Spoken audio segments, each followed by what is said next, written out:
साईनाथ महाराज की जय। अखिलांड कोटि ब्रह्मांड नायका राजाधिराज योगिराज परब्रह्म साईनाथ महाराज की जय। नमस्कार साष्टांग श्री साईनाथा। नमस्कार साष्टांग श्री साईनाथा। नमस्कार साष्टांग श्री साईनाथा।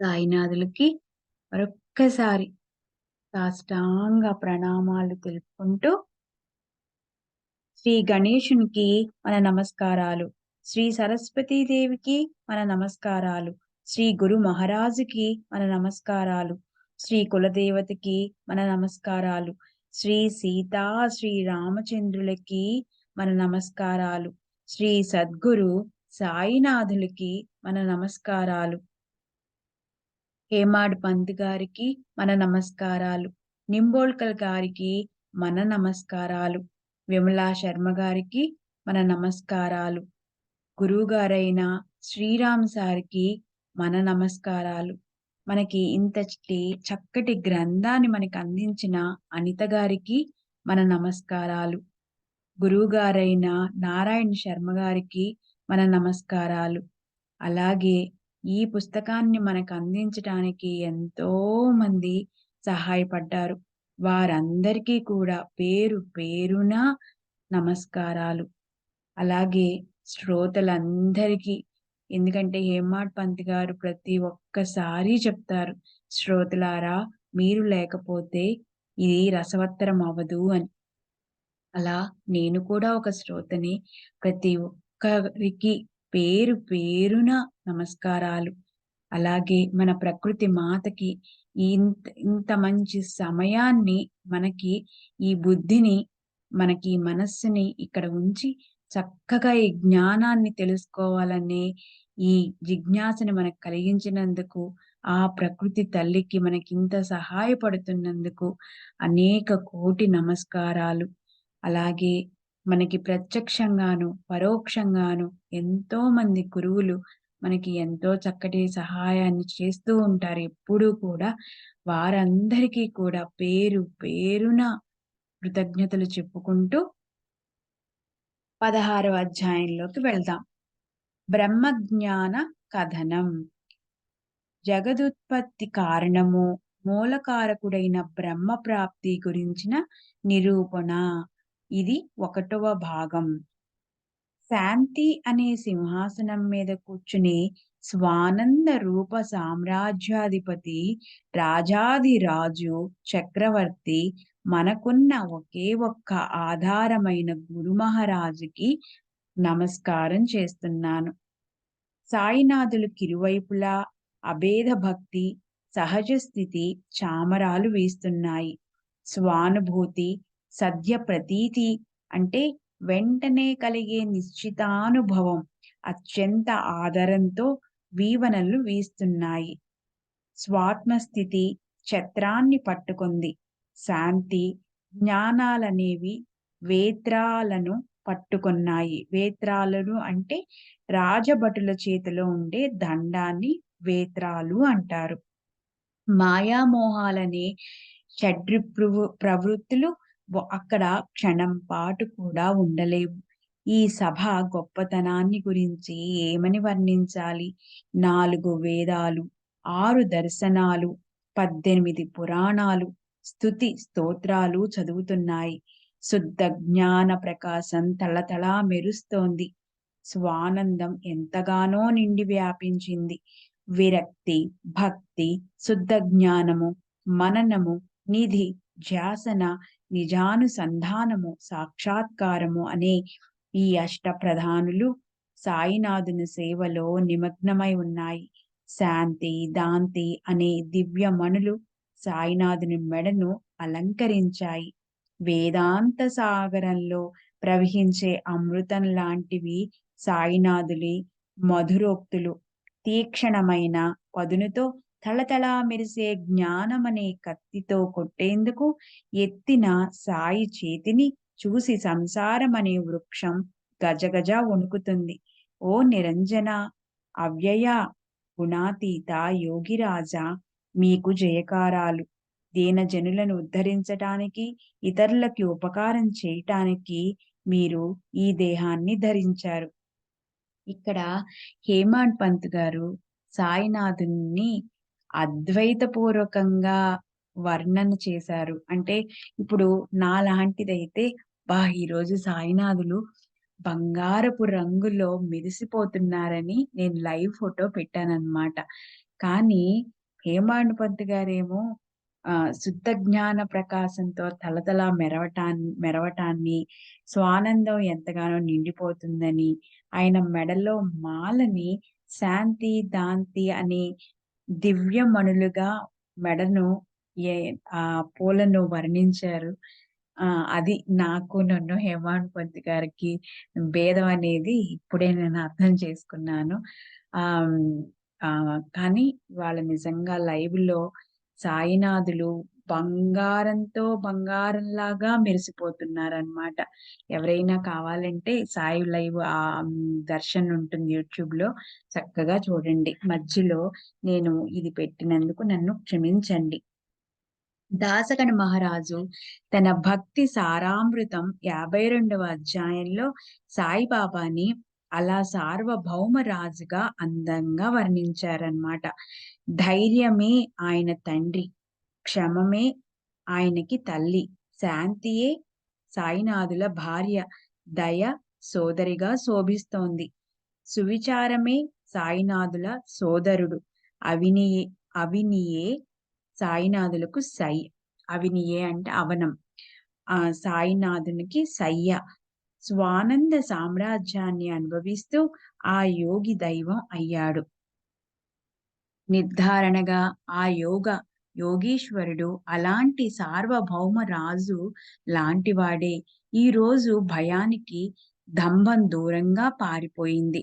గడిచిన అధ్యాయంలో శ్రీ సాయిబాబా ఒక భక్తుని కోరిక నెరవేర్చి, అతను పెట్టుకున్న నియమాన్ని పూర్తి చేయించి, అతని మనసులో ఉన్న దాన్ని ఎలా తెలుసుకున్నారో ఆ వర్ణన అయ్యింది.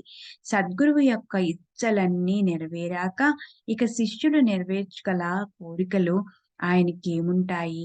సేవ చేయాలన్న శిష్యుల ఇచ్చని నెరవేర్చి వారిని నిరీచ్ఛులుగా చేస్తారు. భక్తితో కేవలం పూలు లేదా ఆకులు సాయినాథులకు అర్పించిన వాటిని అత్యంత ప్రేమతో స్వీకరిస్తారు. అయితే వాటినే గర్వంతో లేదా మదంతో ఇస్తే వాటిని వెంటనే తిరస్కరిస్తారు. సత్య జ్ఞాన ఆనందాలకి సాయినాథులు సాగరం అవటం వల్ల సాయినాథునికి ఆడంబరమైన ఉపచారాలతో పని లేదు.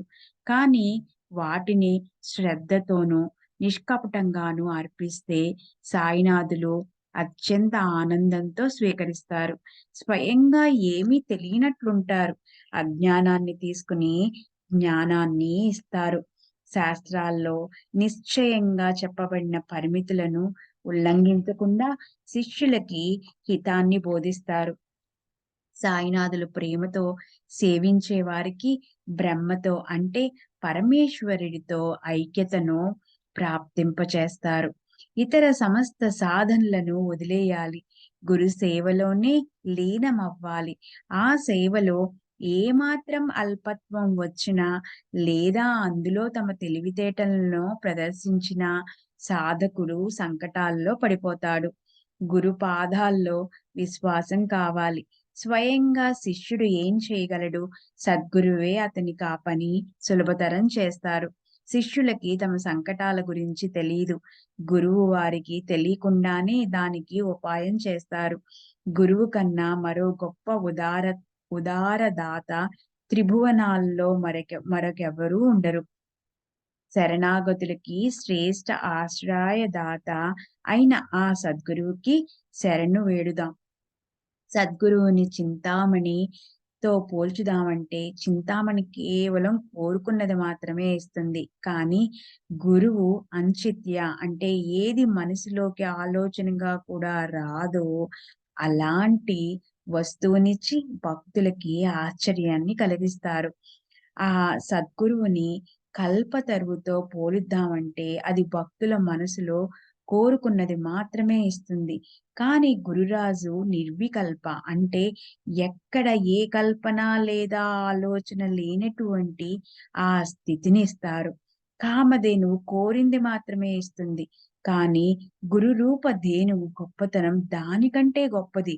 గురు రూప ధేనువు తప్ప ఆ అచింత్య దానమనే పదవిని ఎవరికి ఆపాదించగలము? ఇప్పుడు శ్రోతలకో విన్నపం. గత అధ్యాయం చివర నేను బ్రహ్మార్తికి బ్రహ్మజ్ఞానం ఎలా ప్రాప్తించిందో చెప్తానని అన్నాను. ఆ కథ పట్ల శ్రద్ధ చూపండి. వచ్చిన బ్రహ్మజ్ఞాన భోక్తని బాబా ఎలా తృప్తిపరుస్తారో, తమ భక్తులకు ఎలా ఉపదేశమిస్తారో, దాన్ని పరమార్థ సాధన కోసం విందాం. మహాత్ములు ఎప్పుడూ నిరీచ్ఛులుగా ఉంటారు. వారి ఇచ్చలు సంపూర్ణంగా నెరవేరి ఉంటాయి. అయితే భక్తులకు ఎన్నో కోరికలు. వారి ఇచ్చలు ఎప్పుడూ అపూర్ణంగానే ఉంటాయి. కొందరు పుత్ర సంతతిని కోరతారు. కొందరు రాజ్య సంపత్తిని కోరతారు. కొందరు భావభక్తిని కోరతారు. అయితే ఎవరో ఒక్కరే సంసారాన్ని, ముక్తిని కోరతారు. అలాగే ఒక భావార్థి డబ్బు సంపాదించడంలో తత్పరుడైన భక్తుడు బాబాకున్న గొప్ప కీర్తిని విని సాయినాథుల దర్శనం కోసం ఉవ్విళ్ళూరాడు. అయితే ఇంట గొప్ప సంపద, సంతతి ఉన్నాయి. నౌకర్లు, చాకర్లు కూడా పుష్కలంగానే ఉన్నారు. అతని మనసులో ఉదారమూర్తి బాబా దర్శనం చేసుకోవాలి. బాబా గొప్ప బ్రహ్మజ్ఞాని, సాధు సత్పురుషులకు మకుటమణి. ఆయన చేతులు గొప్పవి. సాయినాథుల చరణాల్లో మస్తకం పెట్టాలి. నాకు తక్కువంటూ ఏం లేదు. కనుక నేను బ్రహ్మజ్ఞానాన్నే అడగాలి. ఇది సహజంగా తేలిగ్గా లభిస్తే నేను ధన్యుణ్ణవుతాను. దానిపై అతని మిత్రులు ఇలా అన్నారు. బ్రహ్మను తెలుసుకోవటం అంత సులభం కాదు. అది నీలాంటి లోబులకు ప్రకటమవటం కష్టం. ధనము, భార్య, పిల్లలు తప్ప నీకు సుఖమనేదేమిటో తెలీదు. బ్రహ్మ అనేది కేవలం స్వప్నంగా అనిపించే వారికి అది శాంతిని ఎలా ఇస్తుంది? ఇంద్రియాలు బలహీనపడి జగత్తులో ఎవరూ గౌరవించినప్పుడు ఊరికే ఖాళీగా కూర్చుని అప్పుడు బ్రహ్మజ్ఞానాన్ని గురించి ఆలోచిస్తారు. కాలక్షేపం కోసం బ్రహ్మను తెలుసుకోవాలని ప్రయత్నిస్తారు. అలాగే నీకు బ్రహ్మను తెలుసుకోవాలనే కోరిక కలిగింది. నీ పిసినారి చేతుల నుంచి పైసా రాలకుండా నీ కోరిక తీర్చేవాళ్ళు నీకెవ్వరూ కలవరు. అలాంటి కోరికను మనసులో పెట్టుకుని ఆ బ్రాహ్మ ఆ బ్రహ్మార్ది రాను పోను గుర్రబండి మరీ మాట్లాడుకుని షిరిడీకి బయలుదేరాడు. అక్కడకు చేరాక అతను సాయి దర్శనం చేసుకున్నాడు. సాయినాథులకి పాదాలకి నమస్కరించాడు. ఇప్పుడు సాయి మాట్లాడే మధురోక్తులను శ్రోతలమైన మనమందరము సరిగ్గా విందాం. ఈ సాయి కథ అనే కల్పవృక్షానికి శ్రద్ధ అనే నీటిని పోస్తే అది దృఢంగా పట్టుకుని శ్రోతల ఆదరం పెరిగిన కొద్దీ పుష్కలంగా ఫలాలిస్తుంది. అది సా సర్వాంగాలతో రసభావంతో నిండి ఉంది. సుగంధాలు వెదజల్లే పుష్పాలను పూస్తుంది. మధుర ఫలాల భారంతో వంపులు తిరుగుతుంది. తినేవారి ఇచ్చ నెరవేరుతుంది. బ్రహ్మార్ది ఇలా అన్నాడు. బాబా, నాకు బ్రహ్మను చూపండి. ఇది మనసులో పెట్టుకుని నేను మీ దగ్గరికొచ్చాను. షిరిడీలో బాబా బ్రహ్మను చటుక్కున చూపిస్తారు అని లోకులంటారు. అందుకే ఇంత దూరం వచ్చాను. వస్తూ మార్గంలో బాగా అలసిపోయాను. అయితే నాకు బ్రహ్మ లభిస్తే కృతకృత్యుణ్ణవుతాను. బాబా ఇలా అన్నారు. చింతపడకు, బ్రహ్మను వెంటనే చూపిస్తాను. ఇక్కడ అరువు బేరం లేదు. అసలు నీలాగే అడిగేవారే దొరకటం కష్టం. ఎంతమందో ధన సంపత్తి కోరతారు, రోగాలు, కష్టాలు నివారించమంటారు. సదా లౌకిక గౌరవము, రాజ్య పదవి, సుఖాన్ని కోరతారు. కేవలం ఈ జగత్తులోని సుఖం కోసం లోకులు షిరిడీకి పరుగులు పెడతారు. ఫకీర్‌నైనా నన్ను భజిస్తారు. అలాంటి వాళ్ళే నా దగ్గరికి ఎక్కువగా వస్తారు కానీ, నీలాగా బ్రహ్మను ఎవ్వరూ అడగరు. నీలాంటి వాళ్ళు అసలు దొరకరు. బ్రహ్మ జిజ్ఞాసువుల కోసం నేను ఆకలిగొని ఉన్నాను. అలాంటి నాకు పర్వకాలం వచ్చింది. బ్రహ్మ వస్తువు భీతితో సూర్యచంద్రులు ఆగకుండా నడుస్తుంటారు. నియమంగా ఉదయించి, నియమంగా అస్తమిస్తారు. ప్రకాశము, అంధకారము పరిమితిలో ఉంటుంది. గ్రీష్మ, వసంతాది ఋతువులు రావటానికి ఇంద్ర దేవాది లోకపాలురు అంటే 8 దిక్కుల్లో లోకాలను రక్షించడం కోసం పరమేశ్వరుడిచే నియమించబడ్డ అధికారులు. ఇంద్రుడు, అగ్ని, యముడు, నైరుతి, వరుణుడు, కిక్కుబేరుడు, వాయువు, ఈశుడు. నియమంగా ప్రజలను పాలించటానికి మూల కారణం ఎవరంటే బ్రహ్మ. కనుక శరీరం పడిపోకముందే విచారశీలులైన వారు బ్రహ్మ ప్రాప్తి కోసం పురుషార్థాలను సాధిస్తారు. లేకపోతే నిశ్చయంగా నిరంతరం పునర్జన్మల పరిభ్రమణ వెంటాడుతుంది. ఈ బ్రహ్మను తెలుసుకోకముందే ఒకవేళ శరీరం పడిపోతే అప్పుడు సంసార బంధనం వెంటాడుతుంది. పునర్జన్మను తప్పించుకోలేము. ఇది కఠోపనిషత్తు 2వ అధ్యాయం 3వ వల్లి 3, 4 మంత్రాలు ఇలాగే ఉంటాయన్నమాట. ఏవనంటే భయాదస్యాగ్ని స్తప్తతి, భయాత్ తపతి సూర్యః, భయాదింద్రశ్చ వాయుశ్చ మృత్యార్ధావతి పంచమః.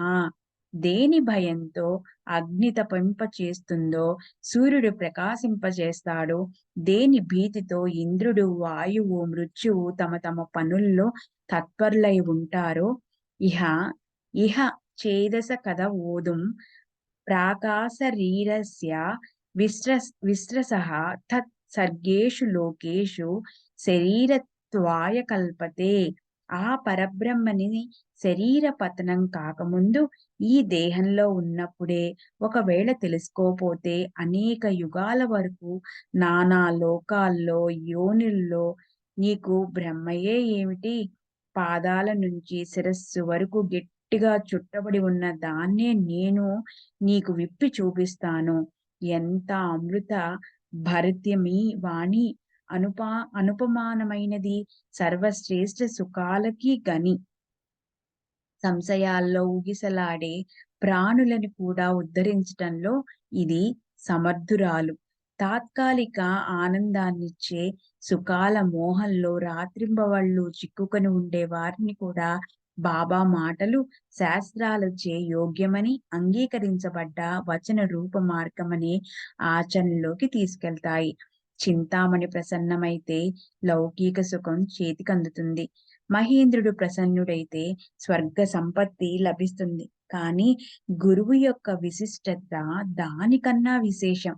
గురువు లాంటి దాత మరొకరుండరు. సాయినాథులు ఒకవేళ సుప్రసన్నులైతే ప్రాప్తించడానికి కష్టమైన బ్రహ్మను భక్తులకు చూపిస్తారు. ఈ మధుర కథా శ్రవణంలో సంసార దుఃఖం నశిస్తుంది.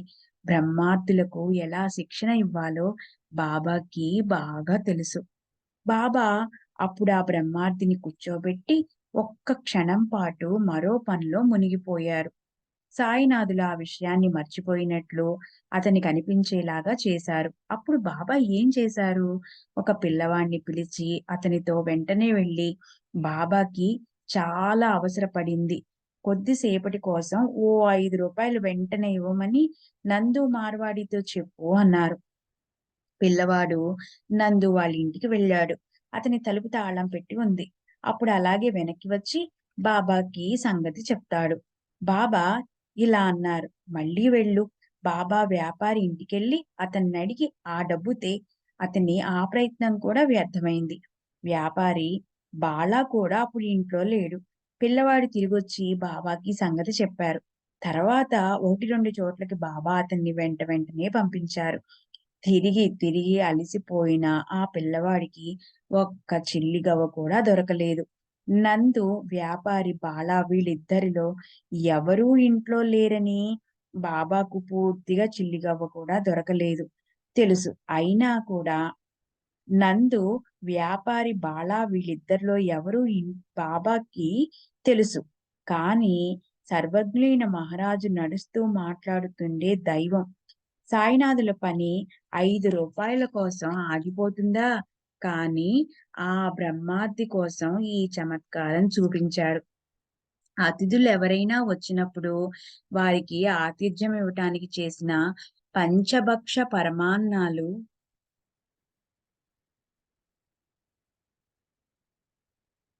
ఇంట్లో ఉన్న ఇతరులకు కూడా పెడతారు. అలాగే ఈ బ్రహ్మభోక్త నిమిత్తంతో మహారాజు సర్వుల శ్రేయస్సు కోసం భక్తులకి ఉపదేశించారు.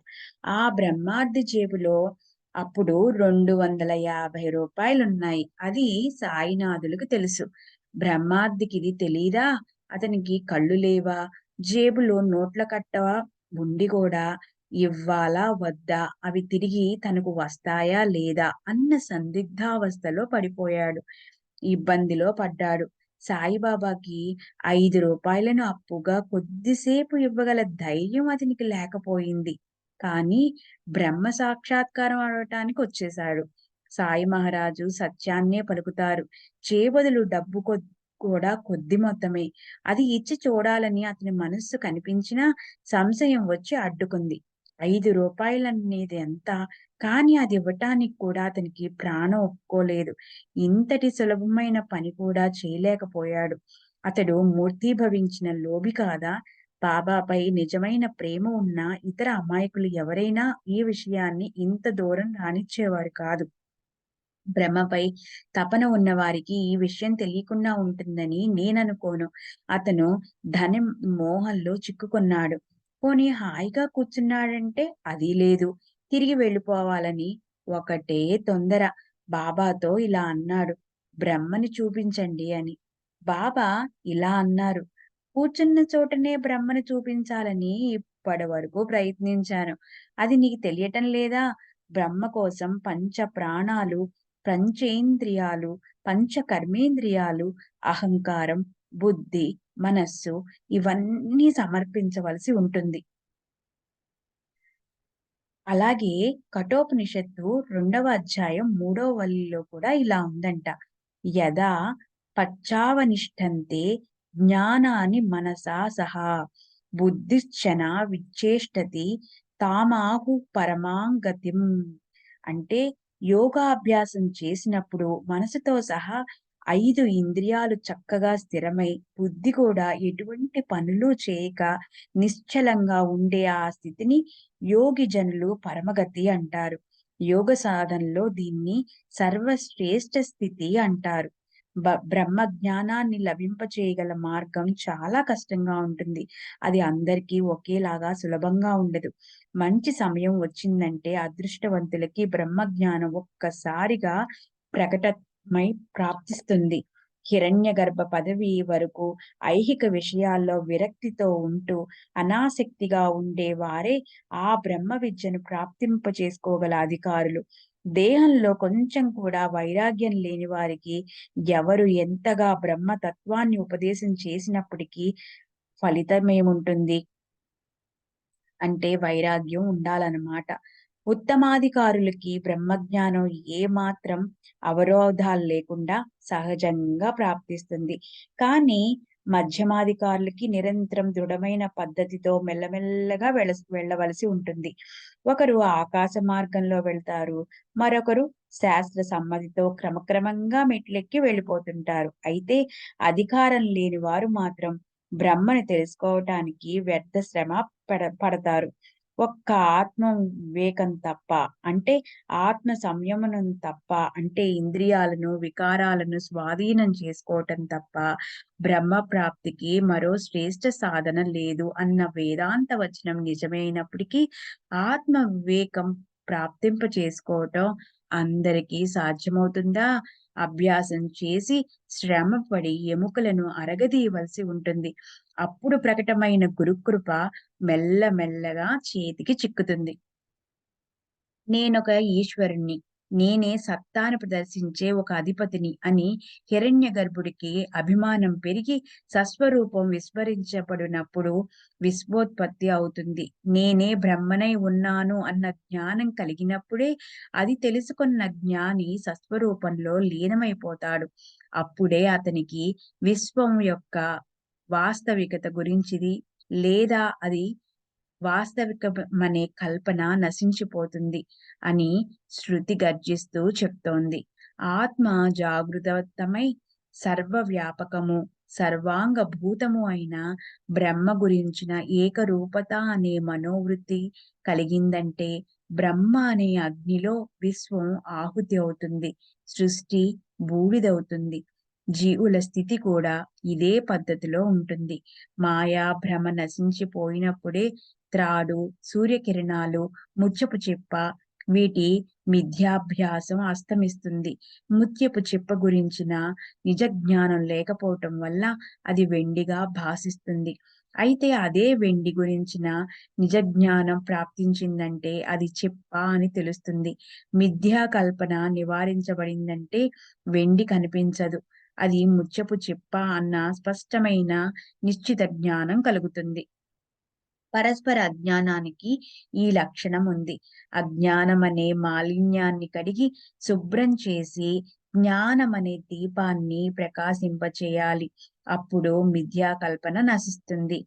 జనన మరణ బంధనలు లేకపోతే అప్పుడు మోక్షం కోసం ఆత్మ సంయమమెందుకు? వేదాంతంతో మనకేం సంబంధం? అప్పుడు ఈ బ్రహ్మ జ్ఞానం గురించిన వివేచన ఎందుకు? నేను బంధించబడి ఉన్నాను. నాకు దాని నుంచి సంపూర్ణంగా విడుదల కావాలని దృఢ నిశ్చయాన్ని అంటిపెట్టుకునున్న వారే ఇక్కడి అధికారులు. అత్యంత అజ్ఞాని, పూర్ణ జ్ఞాని వీరందరూ దీనికి అధికారులు కారు. బద్ధుడే కాకపోతే మరి ముక్తి ఎందుకు? ఇది నిజమైన గోష్ఠి. అంటే జీవుడు ఆ బ్రహ్మే అయి ఉన్నాడు.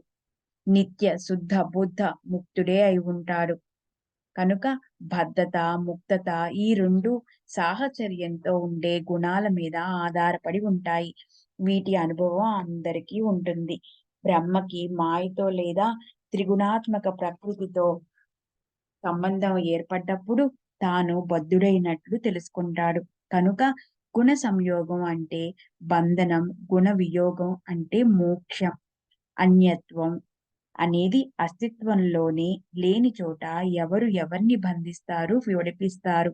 జీవాత్మకు పరమాత్మతో అన్యతత్వ భావం ఒకే మార్గంలో పోయినప్పుడు ఎవరూ బద్ధులు కారు, ముక్తులు కూడా కారు. రాత్రింబవళ్లను సూర్యుడు ఉత్పన్నం చేశాడా? అది దృష్టి దోషం యొక్క వ్యవహారం. సూర్యుడు ఆ చిక్కుల్లో పడడు. నేనొక కర్తని, నేనొక భోక్తని అని చిత్తంలో అభిమానం పెట్టుకుని స్వర్గ నరకాల సుఖ దుఃఖాలను అనుభవిస్తుంటే విషయాలపై ఆసక్తి అధికమవుతుంది.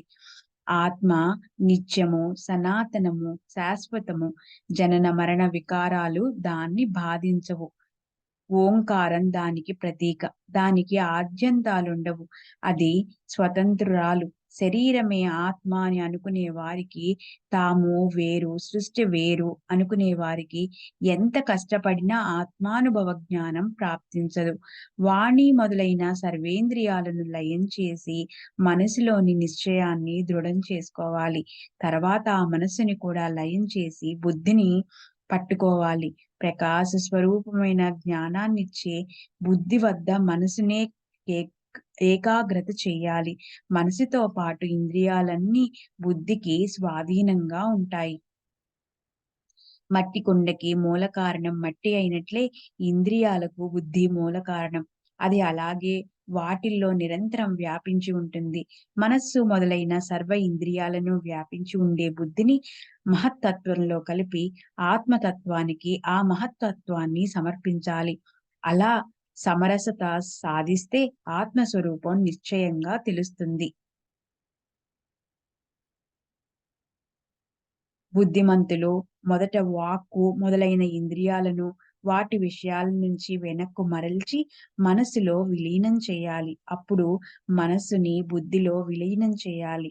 దృఢ అభ్యాసం అయితే అప్పుడు జ్ఞాన స్వరూప బుద్ధిని అంటే మహతి ఆత్మ అంటే జీవాత్మ యొక్క శుద్ధ స్వరూపంలో విలీనం చేయాలి. ఆ ప్రకారంగా మన నుంచి వేరుగా ఏ రకమైన సత్తా చిహ్నాన్ని మిగిలి ఉండనీయక అంటే తనని శాంతి ఆత్మరూప పరబ్రహ్మ పురుషోత్తమునిలో విలీనం చేసేయాలి. కనుక వెండి, మృగజలం, సర్పభాసం కేవలం దృష్టిదోషమే. దానికి సంపూర్ణత లేదు, విశిష్టత లేదు. జనన మరణాలచే బాధించబడని ఆ ఆత్మతత్వాన్ని దర్శించకుండా మనకి శ్రేయస్సు కలగదు అని సత్పురుషులు నిరంతరం చెప్తూ ఉంటారు. పరిణామాన్ని కంతటికీ కారణం ఉంటుంది. అయితే ఆ ఆత్మతత్వం స్వయంగా ఉత్పన్నమవుతుంది. దానికి కారణం ఉండదు. అదెంతో సనాతనమైనది. కానీ ఆది నుంచి ఉండి కూడా త్రికాల బాధితమైన అది తాజాగా ఉంటుంది. స్వభావతః అది బుద్ధికి అగోచరమైనది. ఈ నిర్గుణ నిరాకార బ్రహ్మను తెలుసుకోగలం. సగుణ సాకార బ్రహ్మను ప్రాప్తింప చేసుకోగలం. దానికి ప్రతీక ఓంకారం. దాన్ని సదా ధ్యానము, ఉపాసన చేయవచ్చు. సమస్త వేదాల సారమే ప్రణవ స్వరూపం ఓంకారం. దాన్ని అర్థసహితంగా స్పష్టంగా తెలుసుకున్న వారే మహావాక్యాలను అభ్యాసపూర్వకంగా చింతన చెయ్యాలి. వేదం స్వయంగా దేని వాస్తవికత గురించి నిశ్చయమిస్తుందో, దేన్ని లోకులు అత్యంత ప్రయత్నంతో బ్రహ్మచర్యాన్ని పాటించి సంపాదిస్తారో దాన్నే ఓం పదమంటారు. ఈ పదవికి మార్గం చాలా కఠినమైనప్పటికీ పరిశ్రమ చేసేవారికి శ్రేష్ఠ గురుకృప కలిగితే దాన్ని పొందటం అత్యంత సులభం. అత్యంత స్థూలమైన ఇంద్రియాల నుంచి అనుక్రమంగా సూక్ష్మ తారతమ్యంలోకి చేరుకున్న మీదట ప్రయత్నశీలురైన సాధకులకు అది ప్రాప్తిస్తుంది. ఓం శబ్దంతో ఉచ్చరించబడే అక్షరాలన్నీ తపస్సులోకెల్లా శ్రేష్టమైనవి. దాన్ని కేవలం ఉచ్చారణతో అర్థం యొక్క తత్వం మనసులో స్ఫురిస్తుంది. దాన్ని మళ్ళీ మళ్ళీ మళ్ళీ పఠిస్తే అప్పుడు ప్రత్యక్షంగా అనుభవం కలుగుతుంది. సర్వవ్యాపకమై వృద్ధి క్షయాలనే వికారాలు లేని ఆత్మను తెలుసుకుని ఆ సద్గురు భక్తులు ధన్యులు. ఆధ్యాత్మ అంటే జ్వరం రావటం, ఎముకలు విరగటం లాంటి శారీరక దుఃఖాలు, క్రోధము, చిత్తం లాంటి మానసిక దుఃఖాలు, అధిభూత అంటే దొంగ, సర్పం, యుద్ధం వీటి నుంచి కలిగే దుఃఖాలు, అధిదైవం అంటే అతివృష్టి, క్షామం లాంటి దైవిక దుఃఖాలు. ఈ 3 రకాల దుఃఖాలచే పీడించబడే లోకులు ఈ అదృష్టాన్ని ఎలా అనుభవించగలరు? ఈ వైభవం కేవలం మహాత్ములదే. అవిద్య నుంచి సంసారం లేదా జనన మరణాది పరంపర ఉత్పత్తి అవుతుంది. దాన్నించి విడుదల అవటానికి సాధన అంటే బ్రహ్మ, ఆత్మ ఇవి ఒక్కటే అన్న భావన మనసుకి ఆ మహాత్ముల వద్దే ప్రాప్తిస్తుంది. మనసు విషయసుఖాల గురించి ఆలోచించుకుంటూ ఉంటూ అహం బ్రహ్మాస్మి ఇతి అంటే నేనే బ్రహ్మనై ఉన్నాననే వేదాల మహావాక్యాన్ని మళ్ళీ మళ్ళీ ఉచ్చరించటం వైపు బుద్ధి మళ్ళీ గురువచనాలు, శాస్త్రాలు చెప్పిన సత్యాన్ని గురించి ఖచ్చితమైన నిశ్చయం కలిగి మనసుతో, శరీరంతో కర్మలు చేసే ప్రవృత్తి మనసుతో సహా ఆగిపోయినప్పుడే ఆత్మతత్వం పూర్ణంగా తెలుస్తుంది. అప్పుడే సంపూర్ణము, స్పష్టము అయిన జ్ఞానం ప్రాప్తిస్తుంది. విషయ సుఖాల సాధనల నుంచి, సంపత్తి మొదలైన దుఃఖకారకులైన వస్తువుల నుంచి నివృత్తి కలుగుతుంది. అంతఃకరణలోని అవిద్య మొదలైన వాటి గురించిన చిక్కులు విడిపోతాయి. సాధకుడు అవ్యక్త పరబ్రహ్మంలో విలీనమైపోతాడు.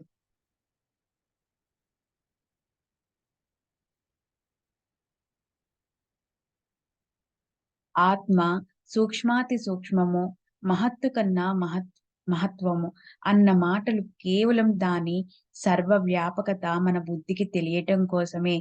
ఆత్మ సూక్ష్మము కాదు, మహత్తత్వమైనది కాదు. ఇక్కడ ఎక్కువ తక్కువలు లేదా శ్రేష్ట కనిష్ఠతలు పెట్టటంలోని భావం కేవలం అది కల్పన యొక్క ఆట అవటమే. ఆ ఆత్మ బ్రహ్మదేవుడి నుంచి పిపలీకం వరకు సకల చరాచర వస్తువుల్లోనూ నిండి ఉంది. అలా వర్ణించటానికి అశక్యమైన ఆత్మ అస్తిత్వం బుద్ధికి తెలియపరచటానికి వేదాంతులు ఆ అపరిమితతను కూడా వాక్కుతో పరిమితం చేశారు. కేవలం బుద్ధి వైభవ యోగంతో ఆత్మ యొక్క నిజమైన మర్మం చేతికి చిక్కదు. సద్గురువుల సాంగత్యంతో వారి నుంచి జాలువారే కృపతో అది ప్రాప్తిస్తుంది. బ్రహ్మ గురించిన సవిస్తర వర్ణన గ్రంథాల్లో, పుస్తకాల్లో ఏమైనా తక్కువగా ఉందా? అయితే సద్గురు కృప కలగనంత వరకు ఈ జగత్తు అంతమయ్యే వరకు ఆ ఆత్మ చేతికి చిక్కదు. నిత్య నైమిత్తిక కర్మలు చేసి మనస్సు శుద్ధ సంస్కారాలను సంతరించుకునేంత వరకు బ్రహ్మానుభవం అసలు లభించదు. కేవలం బ్రహ్మే నిత్యం, మిగిలినవన్నీ అనిత్యం. దృష్టికి కనిపించేవన్నీ శాశ్వతంగా ఉండేవి కావు. ఇది సత్యం, ముమ్మాటికి సత్యం. బ్రహ్మ గురించి చెప్పేవారు లభించరు. అలాగే శ్రోతలు కూడా దుర్లభం. ప్రేమమయులు అలాగే శ్రోతలు కూడా దుర్లభం. ప్రేమమయులు, అనుభవశీలురు అయిన సద్గురువులు అరుదుగా లభిస్తారు. బ్రహ్మమన్న దారిలో పడదాం. పర్వత గుహాల్లో చిక్కుకుపోయి, యమ నియమాల్లో బంధించబడిపోయి, ధ్యాన ధారణకు అంటుకుపోయిన అలాంటి యోగులకు కూడా గురుకృప లేకుండా బ్రహ్మ కనిపించదు. అది నీలాంటి మూర్తీభవించిన లోబులకు ఎలా బాపు లభించేది? డబ్బు మీద ఎంతో లోభం ఉన్న వారికి వింటున్నప్పుడు విషయ భోగ చింతనని, ప్రాపంచికాన్ని నిరంతరం విచారిస్తూ కూర్చుంటే సాక్షాత్కారం కూడా అలాగే లభిస్తుంది. అంతఃకరణలో మాలిన్యం, విక్షేపాలు, ఆవరణ అనే 3 దోషాలుంటాయి. నిష్కామంగా కర్మలు చేసి మాలిన్యాన్ని నిర్మూలించుకోవాలి. ఉపాసనతో విక్షేపాన్ని కడిగేయాలి. ఆ ప్రకారంగా స్వకర్మలు, ఉపాసనలు చేసిన కర్త చిత్తానికి పరిపక్వత కలుగుతుంది. మల విక్షేపాలు నశించిపోయి కేవల ఆవరణ మిగిలి ఉంటుంది. ఇదంతా అనర్థాల బీజ ఆవరణ. జ్ఞానం ప్రకటమయ్యాక సూర్యోదయం అవగానే అంధకారం నశించినట్లు అజ్ఞాన ఆవరణ నశిస్తుంది. సత్యము, జ్ఞానము, అనంతము మొదలైన లక్షణాలతో వేదాంతంలో నిష్ణాతులైన వారిచే వర్ణించబడిన ఈ బ్రహ్మ స్వస్వరూపంలో లీనమైన జ్ఞానుల వద్ద ప్రకాశిస్తుంది. కొద్ది అంధకారం, కొద్ది వెన్నెలా ఉన్న మసక చీకటిలో ఒకానొక బాటసారి అరణ్యంలో నడుస్తూ ఆకులు కొమ్మలు లేని విరిగిపోయిన వృక్షం మొండేన్ని చూసి దొంగ అనుకుని భయంతో అక్కడే దాక్కుంటాడు. అతనికి నేను ఒంటరిగా ఉన్నాను, నా దగ్గర డబ్బుంది, ఈ దొంగ దోపిడి ఈ దొంగ దారి దోపిడి వాడిలాగా తిష్ట వేశాడు. ఇప్పుడేం చెయ్యాలి? ప్రాణాలు నిలువు అనిపిస్తుంది. అదే దూరం నుంచి దీపప్రకాశం పడి ఆ మొండెం నిజస్వరూపం ప్రకటమవుతుంది. బాటసారి భయం నశించిపోతుంది. తనకు కలిగిన దొంగ అనే మిథ్యాభ్యాసం అతనికి తెలుస్తుంది. బ్రహ్మ ప్రాప్తికయ్యే అవరోధాల గురించి శ్రోతలకు చెప్పాను. రాబోయే అధ్యాయంలో శ్రేయస్సును కోరుకునే వారికి శ్రేయస్సు స్వరూపాన్ని ప్రకటన చేస్తాను. హేమాడ్ సాయి చరణాల వద్ద పొర్లి గిలిగింతలు పెడుతున్నాడు. నోటికొచ్చినట్లు వాగుతున్నాడు. సాయి కృప నాతో మాట్లాడించేదాన్ని భావికులు, అమాయకులు వింటారు. సర్వులకి శుభమస్తు. ఈ ప్రకారంగా సత్పురుషులు, సజ్జనులు ప్రేరణ కలిగించిన భక్త హేమాడ్ పంత్ రచించిన శ్రీ సాయి సమర్థుల సత్యచరిత్రలోని బ్రహ్మజ్ఞాన కథనం 1 అని పేరుగల 16వ అధ్యాయం ముగిసింది. శ్రీ సద్గురు సాయినాథార్పణమస్తు. శుభం భవతు. శ్రీ సచ్చిదానంద సమర్థ సద్గురు సాయినాథ్ మహారాజ్ की जय। అఖిలాండ కోటి బ్రహ్మాండ నాయక రాజాధిరాజ యోగిరాజ పరబ్రహ్మ సాయినాథ్ మహారాజ్ की जय। నమస్కార సాష్టాంగ శ్రీ సాయినాథ, నమస్కార సాష్టాంగ శ్రీ సాయినాథ, నమస్కార సాష్టాంగ శ్రీ సాయినాథ। సర్వే జనా సుఖినో భవంతు, లోకా సమస్తా సుఖినో భవంతు। ఓం శాంతి శాంతి శాంతి।